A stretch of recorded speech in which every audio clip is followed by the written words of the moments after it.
Hello class 9th, myself Vaibhav Tripathi, and on this channel you will get the videos related to geography and economics for class 9th and 10th and for 11th 12th commerce. So term 2 basically start हो गया है। CBSE ने तुम्हारे को sample paper भी जारी कर दिया है। तो क्लास 9th के लिए अभी इकोनॉमिक्स में पॉवर्टी चैप्टर से मैं बिगिन कर रहा हूँ। जैसे जैसे मैं चैप्टर्स एंड करते जाऊँगा, the videos will be continuously provided to you. So the chapter name is Poverty as a Challenge. Poverty is a situation where a person or some group of persons are not able to fulfill their basic needs or basic requirements. हाँ, गरीबी basically एक ऐसा scenario है जहाँ पे कुछ persons या कुछ लोग या मे बी एक इंडिविजुअल अपनी बेसिक आवश्यकताओं की अगर पूर्ति नहीं कर पा रहा है तो कहा जा सकता है कि वो पर्सन गरीब है और वो पूरी की पूरी टर्म गरीबी।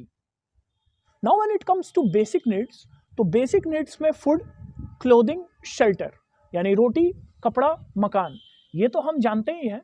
लेकिन आज के समय में इकोनॉमिक्स की डेफिनेशन सिर्फ रोटी, कपड़े, मकान तक सीमित नहीं है। इसके आगे basic needs also includes quality education, basic health facilities, sanitation, proper electricity. ठीक है, तो these are some of the things which a individual needs, and if he or she is fulfilling these requirements, so it may be termed as that the person is not poor. The data of census 2011 reveals that every fifth person in India is termed as poor.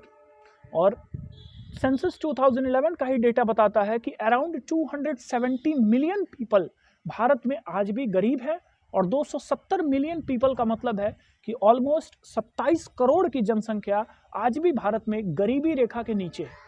और ये जो 270 million लोगों की मैं बात कर रहा हूँ, एक्चुअली ये 270 मिलियन एब्सोल्यूट पुअर की कैटेगरी में है। नाउ एब्सोल्यूट पुअर का मतलब होता है यार कि जिसके पास एक्चुअली कुछ भी ना हो। They don't have their rented home also. They don't have any of the basic needs that how they are going to fulfill it.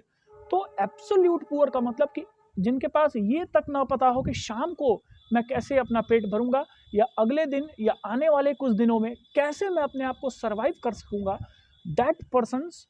that term can be treated as actual poverty और absolute poverty। बताता हूँ इसका next topic जो है वो मैं अभी इस वीडियो में डिस्कस करूंगा आपसे, and that is how poverty is seen and analysed by some social scientist. Social scientist किसे बोला जा सकता है? तो basically one who analyse the social factors, ठीक है, रिलेटेड टू सोसाइटी, तो उन्हें हम सोशल साइंटिस्ट बोलते हैं। उन्होंने पॉवर्टी को कैसे देखा है? तो दो क्राइटेरियाज उन्होंने पॉवर्टी को एनालिसिस करके बताया है। One is income level and second is consumption level. Economics में इनकम को वाई से डिनोट करते हैं और इकोनॉमिक्स में कंजम्पशन को कैपिटल सी से डिनोट किया जाता है।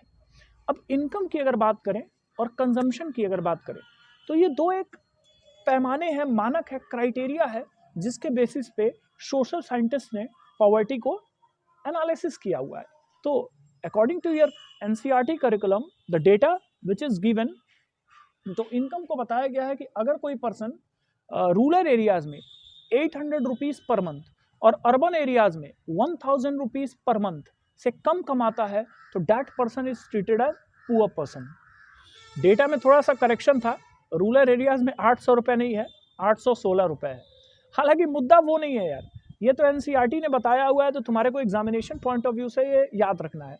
लेकिन अगर रियलिस्टिक अप्रोच की बात करें तो मतलब तुम इमेजिन करो यार, अगर कोई बंदा 816 रुपये रूरल एरिया में कमाता है और कोई पर्सन 1000 रुपये अर्बन एरियाज में कमाता है, और अगर उससे ज़्यादा कमाता है तो वो गरीब नहीं है, मतलब ये क्या लॉजिक है यार, मेरे को तो समझ में नहीं आता है। इवन अगर आप बेसिक नीड्स फुलफिल करेंगे तो 800 and 1000 rupee is very very less amount to spend in a month. ठीक है, हालांकि डेटा यही है तो तुम्हारे को याद रखना है। Now second is on the basis of consumption.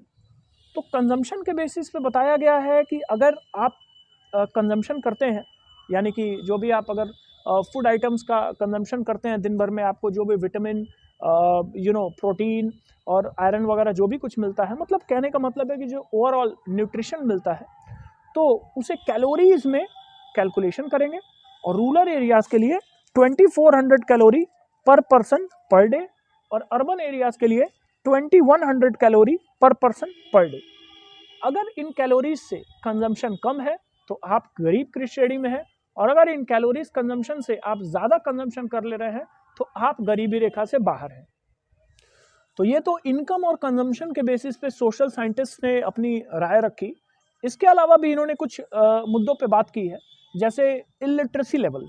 Yes, illiteracy level is a root cause of poverty, because of if a person is illiterate so he can not develop his skill. और अगर आपके पास skill नहीं है, कोई talent नहीं है, कोई knowledge नहीं है, so you can not earn quite better income in future. तो इलिटरेसी का होना भी एक रूट कॉज है पॉवर्टी की। इसके बाद इन्होंने बताया lack of access to health care. हाँ यार, अभी इनकम नहीं रहेगी तो बेहतर तरीके से इलाज नहीं करा पाएंगे, और अगर इलाज नहीं करा पाएंगे तो आप बेसिकली इस चीज़ को ऑब्जर्व करते होंगे कि जो लोग गरीब हैं उनके यहाँ बीमारी भी बहुत ज़्यादा होती है, बहुत फैलती है, क्योंकि उनके पास इतनी इनकम नहीं होती है यार कि वो अपने बेहतर तरीके से इलाज करा सके। तो ये भी एक रीज़न है जिससे पॉवर्टी बढ़ते जाता है। ठीक है, इसके साथ सैनिटेशन की प्रॉब्लम, बेहतर स्वच्छ जल की प्रॉब्लम, इसके अलावा lack of job opportunities. Yes, if they are illiterate and they don't have any skill, as I talked earlier, so they cannot have better job opportunities also. So these are some of the other factors which have been analyzed by the social scientists. All right guys, so this was just an introductory part for this chapter. ठीक है, हमने poverty के बारे में discussion किया, हमने 2011 census का data आपको बताया पॉवर्टी का, ये याद रखना है। What is absolute poverty? This needs to be remembered by you. And last हमने पढ़ा है कि सोशल साइंटिस्ट ने कैसे पॉवर्टी को एनालिसिस किया है। So that's it guys from this video. Stay tuned for the next updates. Thank you very much for watching the session.